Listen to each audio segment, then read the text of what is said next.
Hi guys, Super Secret Tech here, and I'm going to be doing a little interaction preview, if you will, over Riptide Laboratory in my Legacy Fairies deck. I figured it's a lot easier to actually show you guys than to try to describe it in words because it's not going to come out just right. So as you can see, it's a solitaire game. I'm on turn 4. I have 3 islands and a Riptide Laboratory. So I'm going to start off the interactions with just a Pestermite. Now again, it's still going to be awkward to see some of the interactions because it's you don't get to see them interacting back and forth, but at least I can show you how Riptide Laboratory works. So one of the interactions with Pestermite that's really cool is on turn 4 you can play Pestermite if they cast something that is however many fairies you have or less, you can do Spell Stutter Sprite. And because you can untap your land with Pestermite. So that's one interaction. Another cool interaction is Mistbind Click, and I really like Mistbind Click with Pestermite. Because with Pestermite, it allows it to bounce it and tap something down, and all their lands. So it gets really, really abusive. Normally I'd swing for one there, it's kind of a habit. So here, we can do a couple of things. At the end of their turn, you can bounce Mistbind Click, returning a Pestermite to the battlefield, tap something down, and then you get Mistbind Click back in your hand so you can do it next turn. So this is an infinite loop right now as of turn 5. Well, it would go into effect turn 6, but we can basically infinitely loop every other turn right now with the mana we have. Now, once we get up to 7 mana, or I'm sorry, 7 mana, we can infinitely loop it every single turn. So it's like a Mindslaver that you just have to pay 7 mana and do it every turn. So that's really neat interaction. Now, this turn they'd be tapped out mana-wise. So if they don't have creatures, obviously you're going to swing in. And again, so you can do Riptide Laboratory at any time. So say they play a spell that you really need to counter. So you're going to bounce your Spell Stutter Sprite, and since it has Flash, you're going to replay it in response to that spell with it still on the stack. So that's a really neat interaction. Again, the Mistbind Click, Infinite Lockdown's really cool too. Another one of my favorites is Glenalandra. Because basically what you can do with Glenalandra is you can pay the 1 to counter a spell. Okay, it gets persist, it comes back. After you've done that, once it has persist, you can, pay the 2 and bounce it back and just replay it the next turn. So right now we're at 1, 2, 3, 4, 5, 6, 7. So we can infinitely Mistbind Click right here. From now on for the rest of the game. The other really cool interaction is Venser. Venser is one of my personal favorites because you can use it either on your stuff defensively or you can use it on their stuff offensively. So that gives a nice element to the interaction table as well. Another really fun interaction is Scion of Una. However, you have to be really careful when you play Scion of Una. You need to have an out when you're going to play it. So this isn't actually a pretty good example of when I have an out. So that say they targeted my Mistbind Click. In response, I'm going to play Scion of Una.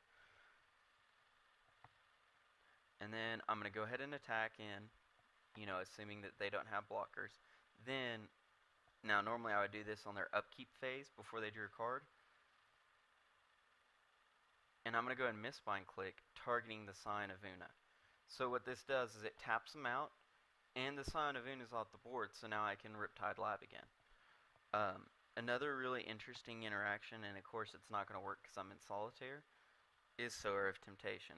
A lot of times they'll try to kill Sower just to keep you from being able to control their creature. Well, 2 interactions about this card are really cool. One, they had to deal with it on your turn, otherwise the creature is still summoning sick on their turn. So if they target the Sower of Temptation on their turn, and the creature does not have haste, you can bounce the Sower, give them back the creature. So like he has his creature back, but it has Summoning Sickness, so it can't attack you. So then the following turn, what you're gonna do is replay Sower of Temptation and get that card right back. I normally target the exact same thing, because if they're willing to kill it, they're normally willing to do that over and over again, or at least attempt to kill it. The other thing that, is really interactive is that you can click a click. So like you can Mistbind click, champion a Mistbind click, which I would have done if I didn't show you Scion of Una, because it's really effective. Because then all you had to do is bounce a click, and the other one comes into play, so you don't have to keep spending the mana over and over and over again. You only had to spend it, basically you're going to spend 7 mana over 2 turns instead of 7 mana every turn to lock them down. Generally, once you get 2 clicks, it's game over. There's not really a whole lot you can do. As you can see, I still have counter magic. Again, it's in solitaire, but the threat is very viable.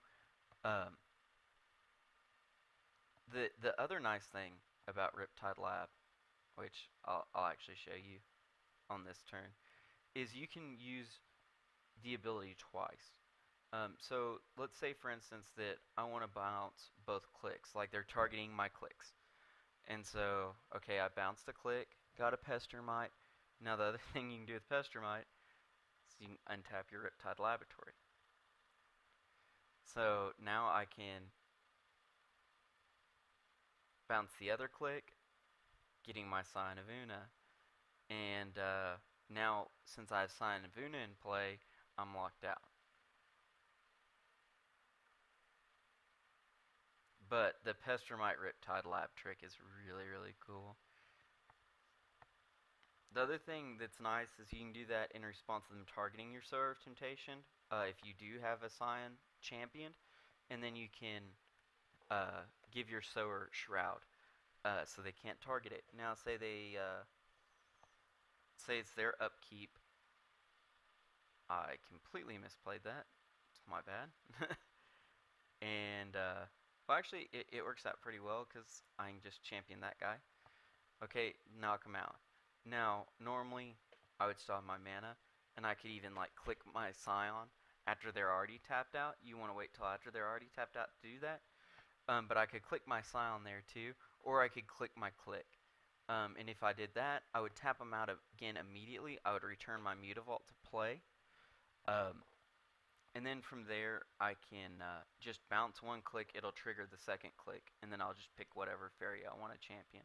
So then I can champion, like, let's say Scion. And I'll go ahead and show you that interaction here. So we're going to pretend, again, it's their upkeep. Now this time, does it just tap it? Yeah, it just taps it. I'm going to go ahead and tap my mana, so I can show you some interactions.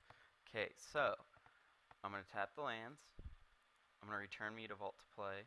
Now it's going to get tapped in response, so I'm going to go ahead and tap it for mana. Okay, hit OK. Now I can go ahead and Pestermite here, untap a Riptide Lab. I can't bounce anything because of forgot to get the Scion out of the way. You know what, we're going to just do that right here, so I can show y'all some more stuff. So we're going to kill our Scion of Una, just so I can show you the click interactions. So now we'll pretend it's their upkeep. I'm going to bounce a click.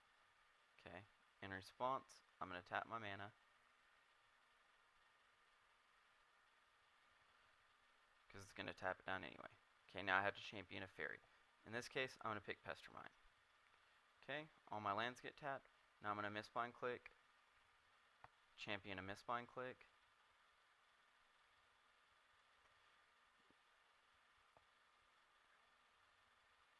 Untap my Riptide Lab. As you can see, I can infinitely loop that. Now the other thing is, I can't return Pestermite it would be really, really powerful if I could. Vendilion Click you can do. So if you really want to take maximum opportunity of Riptide Laboratory, you can always run Vendilion Click. It's very, very strong card, and it gives you that interaction. Um, let's go ahead and play a Glenalandra just to, you know, add fire. But as you can see, the without even with in solitaire where I'm having to tap my own mana down, where I'm not getting to use the abilities as much as I'd like to show you, you can still see the power of the Riptide Laboratory. Um, in having 3 of a main deck, it's pretty common that by turn 6 or 7, when you can like really take full advantage of it, you already have one. Um, and it's just a fun card to play with. It gives you so many different interaction possibilities, and it gives you such a strong late game that almost no deck in Legacy can handle. Because Legacy is very focused on early game, and you have just enough disruption to stop the early game and move it into a mid to late game. And once you move it into a mid to late game, you're generally going to win, just for the simple fact that your cards are better longer in the game than almost anything else in Legacy. I hope you enjoyed the game, guys. I hope the interactions were useful, and I will look forward to posting some more stuff up shortly. Have a good one.